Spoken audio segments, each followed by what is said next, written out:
Hello, everyone. My name is Gus, and I'm here with my colleague Vicky today. We're excited to be part of the World Interaction Design Day 2020. We want to thank IXDA, the organizer, to make this happen. We're very grateful to be here and super excited to be sharing our topic today that Vicky is going to be explaining a little bit more later on. Both of us were from 62. It's a digital product design studio and strategy, and we've been fortunate enough to be able to work with organizations such as Grab, Nokia, the World Bank, World Resources Institute, just to name a few. Now, Fiki, why don't you start by sharing a little bit about yourself and then your role, and perhaps a couple of examples on projects that we have done in the past before that is related to sustainable culture. Yeah, thanks, Gus. I'm Vicky. I'm the lead product manager at 62. And as Gus mentioned before, we worked with a few projects that relates to sustainable practices and sustainable culture. We are given the great opportunity to actually travel to different parts of Indonesia to kind of see the communities there and also design for them. So it's great. And we went into different kind of villages where we actually try to find ways to design a reporting app or even a marketplace that caters for them. So kind of a different variety. And that's from World Bank and World Resource Institute. So it's a great opportunity, and I'm glad that I could be sharing as well today. Awesome. So on the topic of the IXDD itself, culture and sustainability, I think what we wanted to extract out from that is how we can enable rural communities and their involvement for sustainable culture and through technology. Yes. So I know that it is a mouthful. The title is yeah. kind of a mouthful, but I think the approach that we want to take in today is to break down this big chunk of a topic and title, starting with enabling rural community involvement, and then what sustainable culture actually means, and then how technology can be involved in that. So let's kind of dig through from there as we go on. Yeah. Okay, that's a good idea. So why don't we start with the first section of the topic itself, which is enabling rural community involvements.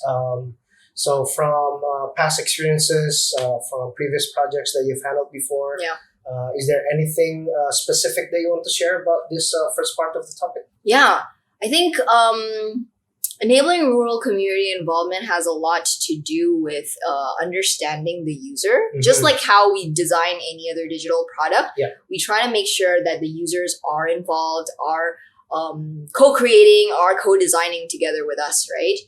And to understand that, we definitely have to have that sense of empathy and where their backgrounds are coming from, what their mental models is from.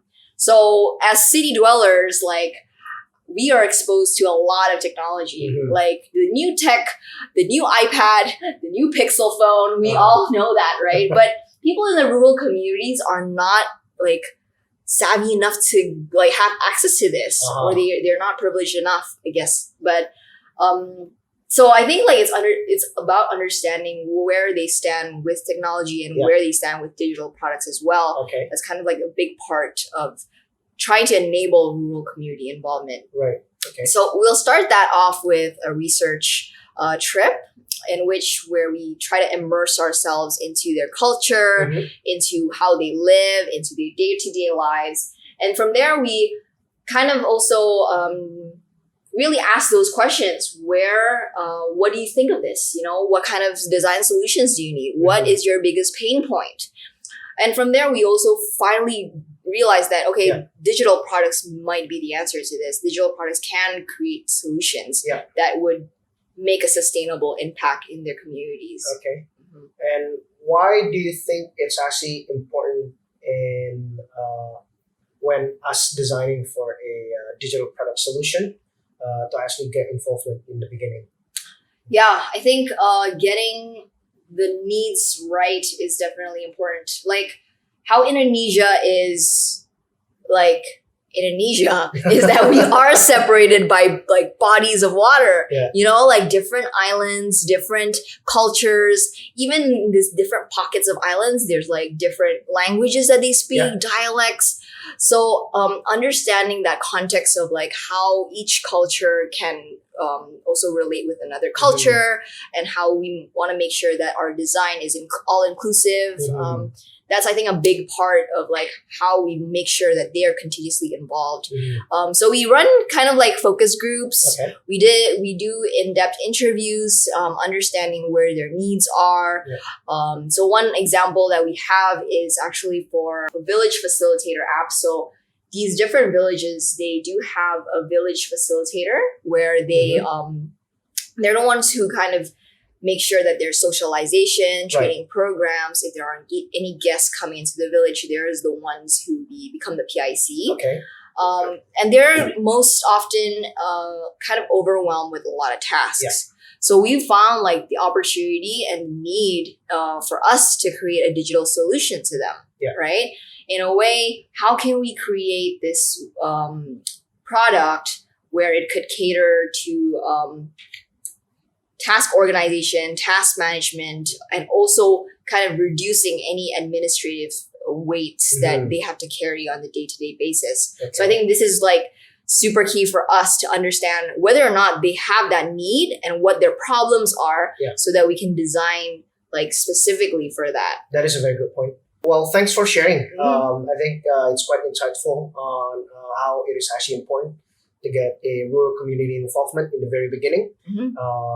But the other part that I want to touch on is on the second point of the topic itself, which is a sustainable culture.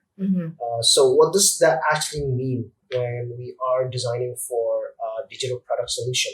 I think like for sustainable cultures itself, it just means that the product itself has to last quite a certain amount of time, like not something short period, not something short term.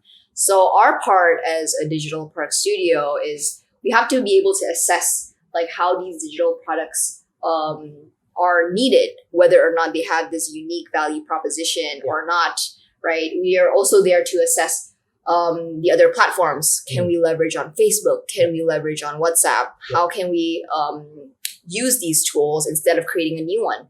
So we have to make sure that we consider all these things, whether if it does involve like merging into another app, cutting down apps, or even like combining any apps, right? So the last thing that we want is like creating another app and having them like go through like 10,000 apps. So I think like it was our part to make sure that whether this app is sustainable, that it could go through a long process, whether it has a unique value proposition. So going back to that village facilitator project that we conducted, we saw that there was no app in the App Store or in the Google Play Store that could cater to such specific needs. That could connect to the headquarter database, that could connect to the different villages, connect that it required a special treatment, a special validating platform as well. So that's where we found that, you know what, this is something that could go on long term. This is something that could maybe evolve eventually as the product grows, as more people are using it and adopting it even better. They can eventually like see how this product evolves and improve itself with more like features, etc. On the point when you mentioned that it's perhaps we can piggyback on already existing digital product solution. Actually, that reminds me from a point that a doctor made when we went to a conference. That was a Viva conference, I believe. That was held a couple of years ago. And she actually mentioned that do not give us doctors like so many different tools. Because at the end of the day, it's difficult for them to be able to kind of work with the different tools, right? So they're actually looking for one solution that can work for them. I think that's like common problems that happen today, you know, like because everything becomes like, oh, an app is another solution. An app is another kind of way to go. So, and technically, like we can kind of leverage different platforms. So like, for example, for our pilot testing for a peak project that we did, we actually used Facebook first to see how like any of the monitoring, peat monitoring on restoration, that could happen through Facebook first. And we see if that was validated or not, and whether or not we need an app moving forward. So, and then we also created a prototype where we tested it out into the communities and see how it actually is perceived by them, whether or not it's something that they found useful, whether or not this could be replaced with Facebook. Because again, the solution could be anything, right? An app is just another platform. Okay. Now, how do we make the rural community excited to be able to be part of building a digital product solution? Or, to be involved. I think like our first touch point when we go to research, I think that's the biggest place or biggest gateway where we can connect with villagers. Okay. First of all, I think the approach to it is we need to make sure that we are welcome there. So there's always a person in charge, the point person that usually brings us in.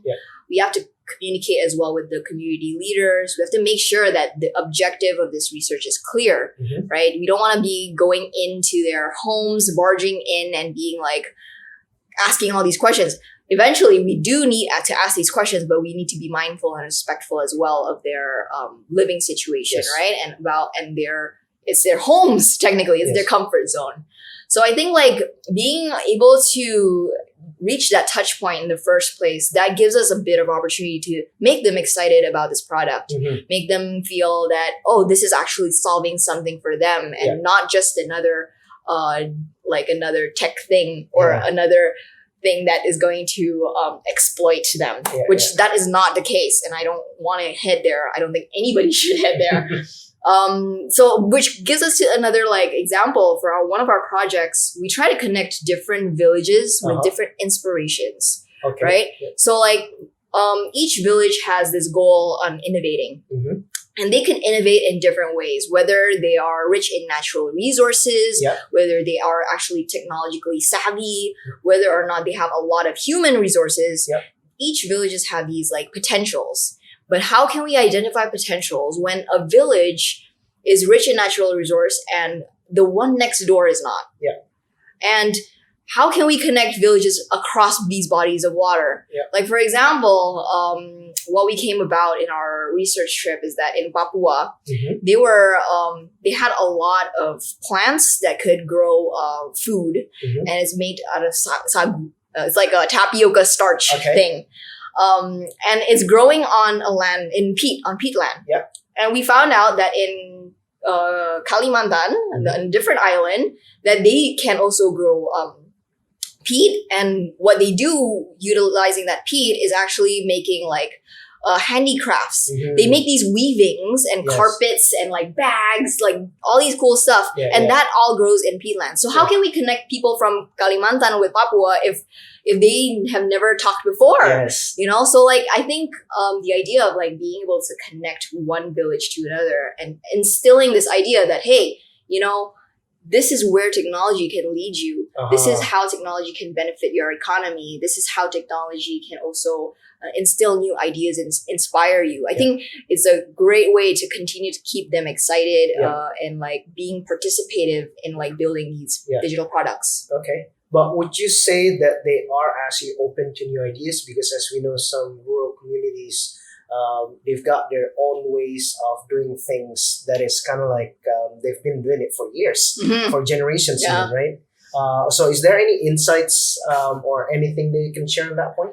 There are definitely always closed-minded people that you find not only in villages, but even outside city dwellers or like I do. That's a very good example. We have a lot of workshops and like a lot of people actually were very like closed-minded. They're like kind of just down to earth and realists. But I think it's our part too to be able to manage these groups and make sure that everybody has a say in a way that sound or that voice doesn't overpower like the other voices, right? Because eventually we are doing it in the benefit for them.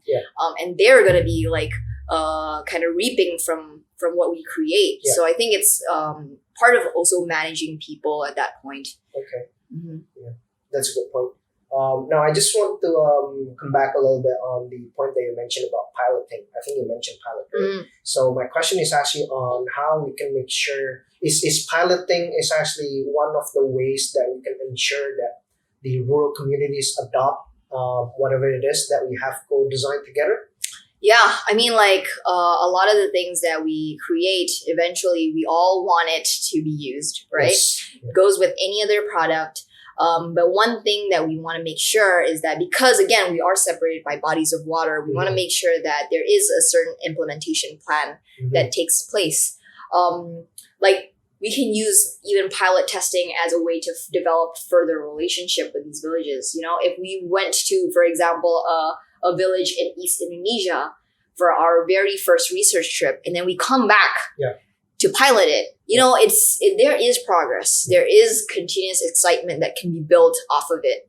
And I think that like having a proper implementation plan, an onboarding plan, or socialization, this can happen in many different ways. I think for Indonesia specifically, we do have community leaders that could help us kind of socialize this project. We do also have different task forces that could be kind of just go and you will be like you have this opportunity to actually share about like the digital product itself. So there are many ways that we can do it, but making sure that there is that pilot, that there is an implementation plan, that we're continuously iterating the product itself to make sure that it caters to the user better. I think that's a great way to continuously involve rural community in technology. Now we've touched for the first part of our discussion. We've touched quite a bit on doing research and making sure that we have implementation plan and such. When it comes to the actual design process itself, are there any differences that you notice on how people in rural community would actually interact? I think, So again, we are very grateful that we are given opportunities to go for research together with our research partners. And I think like there is value for us designers to be able to participate in this research and to observe as well. So, and that from the research reports or the findings that we get from there, that actually goes into the design part, which is what you mentioned. Like the biggest part, what we do, like we chug in all these design stuff. And there are a few things that we need to consider. For sure, we need to consider like fonts, the platforms that they're using, mobile phones. You know, they don't have the latest mobile phones. So screen sizes is definitely something we need to consider. Icons, you know, like how people refer to icons. Those are a lot of different things that we need to consider. So maybe starting with like fonts itself, we try to make sure that these fonts are easy to load, that they even work with different browsers, with Internet Explorer, even though it's no longer there. But we try to make sure that we consider all these kind of situations where they are going to have to open it in different browsers and platforms and make sure that it's compatible. For icons, we take a look at different platforms that they use. Like if they use Microsoft Windows or Word, Excel, and then like WhatsApp, Facebook. These are the things that they use day in, day out. And we want to make sure that the icons that we're designing and crafting actually refers to the same thing that they have in their minds. Color is also quite a big thing. Screen brightness is always an issue when it comes to very bright area. So we try to avoid any dark colors. But eventually, I think what was very interesting from the design kind of findings itself was to design for offline.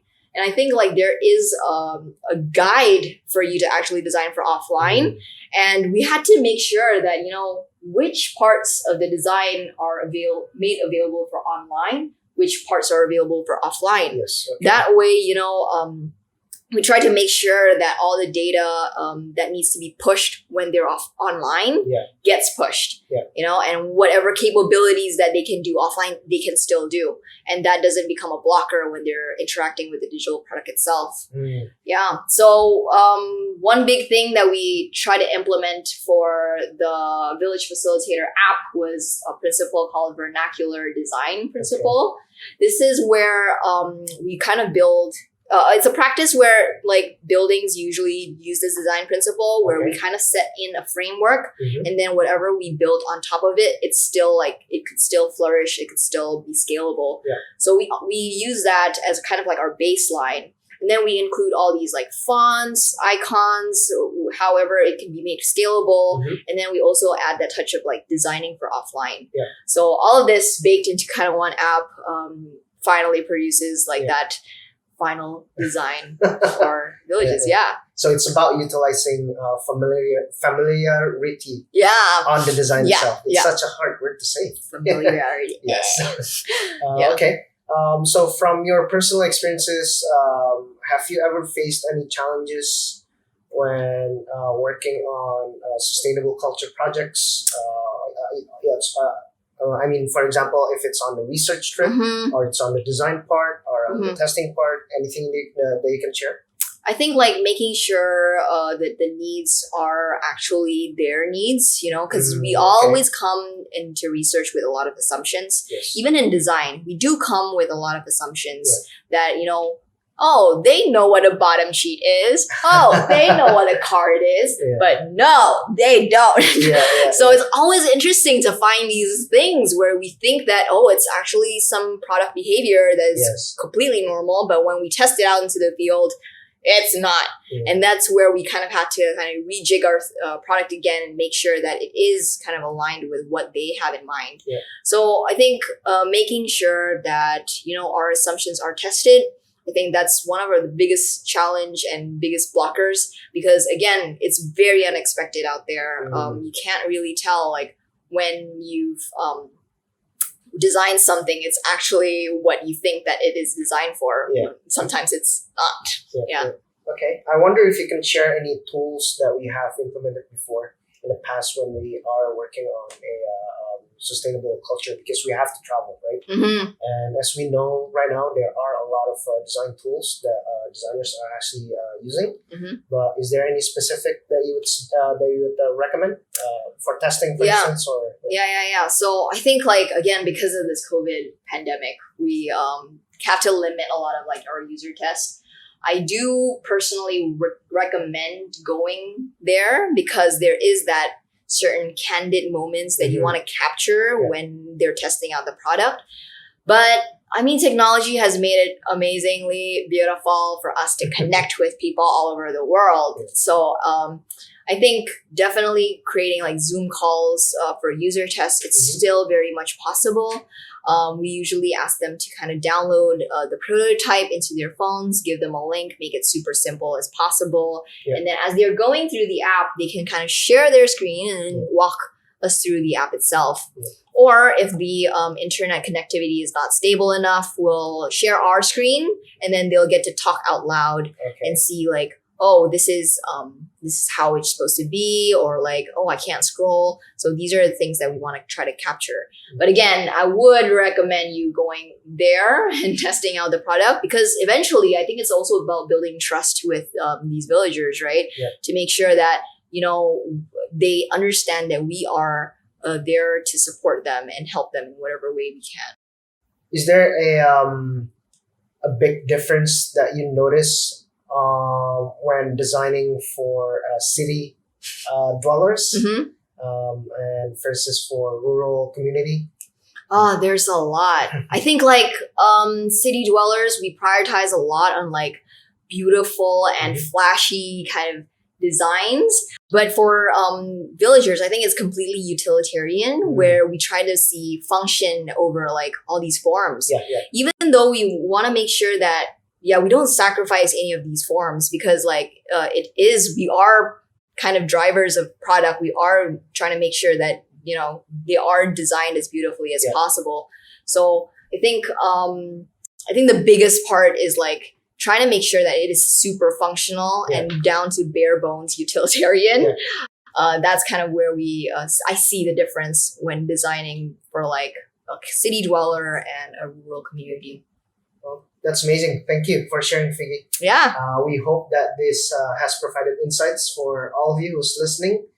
And again, we want to thank IXDA for putting this together. Like we've mentioned before in the beginning, we are being very grateful to be able to be part of this. And I just want to hope everyone is safe and healthy and stay creative. Thank you. And if you want to reach out to us, Yes. you can reach out through email or our social media. Our email is at hi@62.co and our Instagram is at 62.co. Thank you. Thanks.